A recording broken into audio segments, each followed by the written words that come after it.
There we go. Can you hear me now? Can you hear me now? How's the audio sounding now? I think it should work now because I just pushed a button, and usually that's the button that makes it work. Okay, so we're just going to dive in here, talking about unselfish self-care. And I'm curious, let me know in the comments, how many times have you put off taking care of yourself, like doing the things that fill your soul, doing the things that keep you healthy and energized and happy? How many times do you on a daily basis put those things off because you're taking care of other people first? Yesterday, yeah. If you have kids, if you're running a business, if you've got a team, if you've got a full booked schedule, I hear all the time people skipping meals, people forgetting to drink, people forgetting to go to the bathroom. And that's not even like the real self-care stuff. That's just like basic human needs. If we're not taking care of our basic human needs, then how the heck are we ever going to get to the real stuff? How are we going to get to the stuff that like goes beyond those basic human needs, goes beyond survival mode and goes into thriving? How are we ever going to thrive if we're barely thriving through our self-care? So some people are saying like yesterday, every day, getting more into the habit. That's good, Tammy. So the first thing I wanted to talk about is how we've got to start putting ourselves first, and it's not just about us. It's not just about us. And anytime you find yourself stressed, anytime you find yourself not in a place of thriving, like you're more in a place of survival, it's typically, not 100% of the time, but it's typically because that's being selfish. And I know that sounds kind of hard to hear, and it's kind of hard for me to think about too if I ever get into those places. But that's the selfish point, because you cannot give from an empty cup. And I know you've heard that millions of times. This is a reminder for you. You cannot give from an empty cup. You cannot even give from a full cup. You've got to give from an overflowing cup. If you got a full cup, that's like barely surviving. You got to give from an overflowing cup. So you've got to stay in this place of overflowing. And how are you going to do that? How are you going to stay in a place of overflowing continuously throughout the day and every day of your life? It's possible. I know it sounds impossible, but it really is possible to do that. And like I said, it's not just about you. You know, we live in this cooperative world. We, as a collective humanity, we're a team. We're not supposed to be, just doing it on our own. We're supposed to be here collectively, working as a team, working in community with the other humans. And when we show up from a place of thriving, because we're taking care of our highest level needs, like not just our basic human needs, right? But when we're taking care of our highest level needs, and we're going to talk about that more tomorrow in our next episode, but when we're taking care of those things, then we have excess energy. And this excess energy doesn't come from coffee. It doesn't come from excess sleep, although that can contribute to it. This excess energy goes beyond what we put into or do to our physical bodies. It's the way that we show up for ourselves. I love to think about the way we care for ourselves as, think about how you would care for like a 5-year-old child. We are these 5, 6, 5, 6-year-old children inside of these bodies, we're really running from that place. And we have a lot of experiences and maturity to make it feel like we're older, but we're really just these 5, 6, 7-year-old children inside these giant bodies. And how does a 5-year-old deserve to be treated? So when you are truly taking care of your highest level needs, meaning stop putting out the fires and start investing more time and resources into yourself, God's greatest creation of all time, think who thrives because of that. Think who benefits because of that work that you're doing for yourself. Because you're making yourself a priority, you're also making your children a priority. You're also making your spouse a priority. You're also making your clients a priority, your team members, your partners. You're also making your, people on the street a priority. By making you a priority, you're making everybody else a priority too. And so if you ever get into that place, throughout the day, and you find yourself saying, oh, I got to take this call first, or, oh, I got to respond to this email first, you're doing them a disservice, because you're servicing from a place of debt, inner debt, or you need to be replenished. Blanking on that particular word, but you're servicing from a place of depletion. That's the word that I was looking for. So the first step to doing this, it all sounds great, right? Of course, we can't serve from an empty cup. We can't pour from an empty cup. So what do we do about that? Well, the first thing is to make sure that you can adjust your beliefs.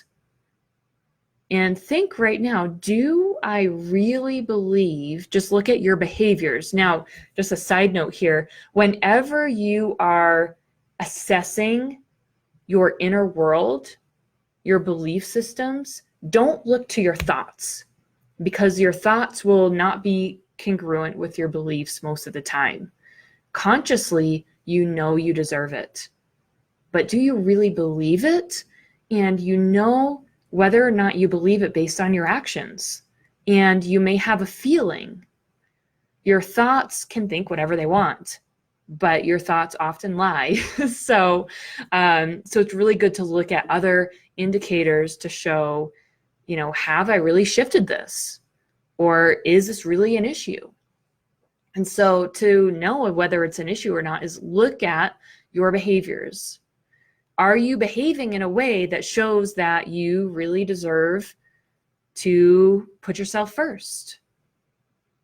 Do you have a feeling, a deep, solid feeling that you 100% deserve to put yourself first and make sure that you can always show up overflowing with energy and with resources?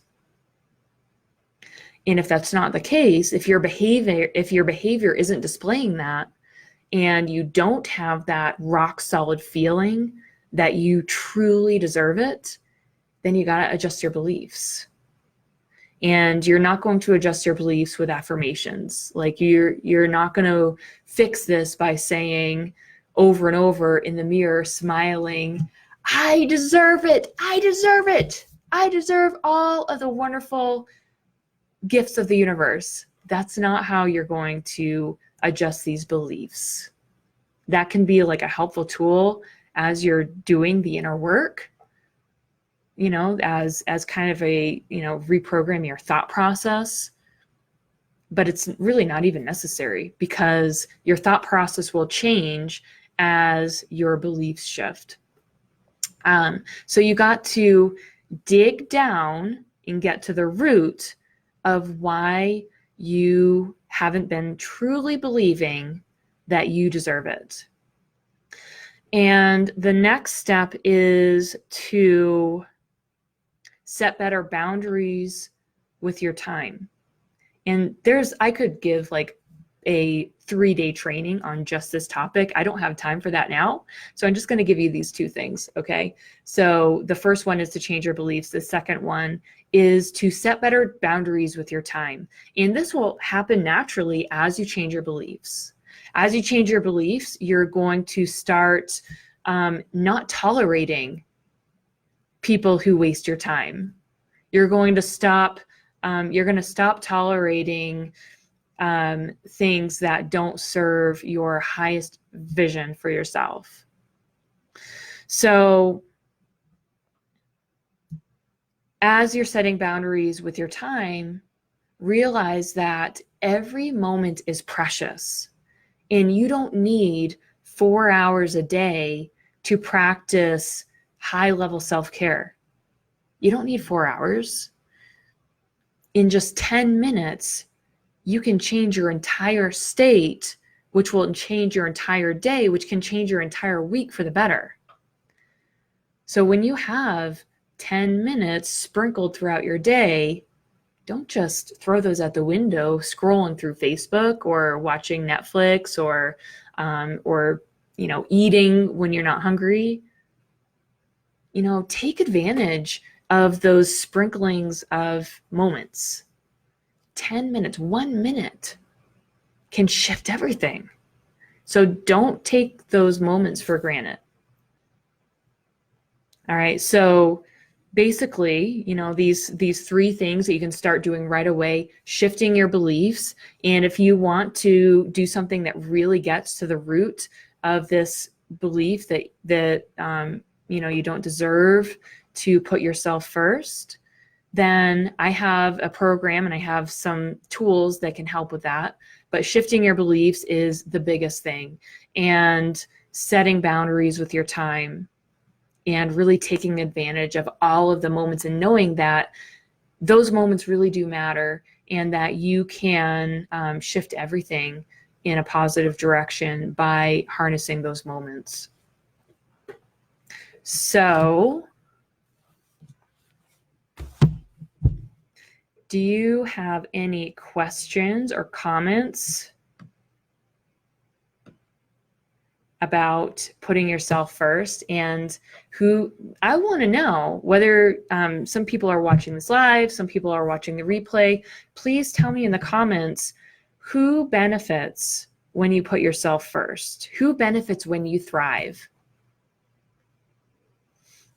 And think about, maybe write this down now in a notebook. If you don't have a notebook in front of you, pause it. If you're watching the replay, write this down now. What does it mean for me to thrive? How do I behave? Like, what do I do when I'm thriving? How do I know when I'm thriving? And just write that down. That's a good to get aware about what that really means to thrive and who benefits when you thrive. I'd love to hear in the comments, because it's different for everybody. Yes, everybody benefits. Yeah. I mean, just walking down the street, if you're thriving, think about the energy that you're going to be emitting. Think about when you go to your next mastermind meeting.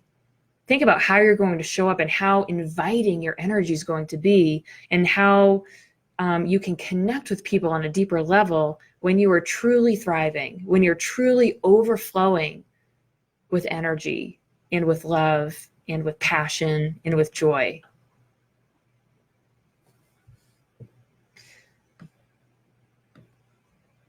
Yeah, everybody. So think about now, this evening, think about some specific people, because when you get really specific with this, it's going to hit you in a new way. And for some of you, it might be like a punch in the gut. Like, think about your children or your spouse, and think specifically about how they thrive when you're thriving. And I want to be careful with the way that I say that, because you're not responsible with them, but they do benefit when you're thriving. Your relationship And it's not really about the other person either, but it's about the relationship. It's about how you show up in the relationship. It's about how you listen. It's about how you receive. It's about how you respond.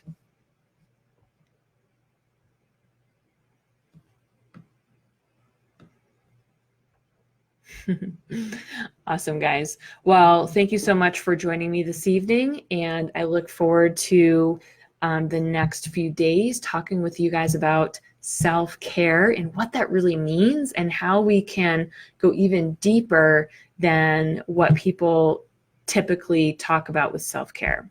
So have a wonderful night, and we'll talk to you soon.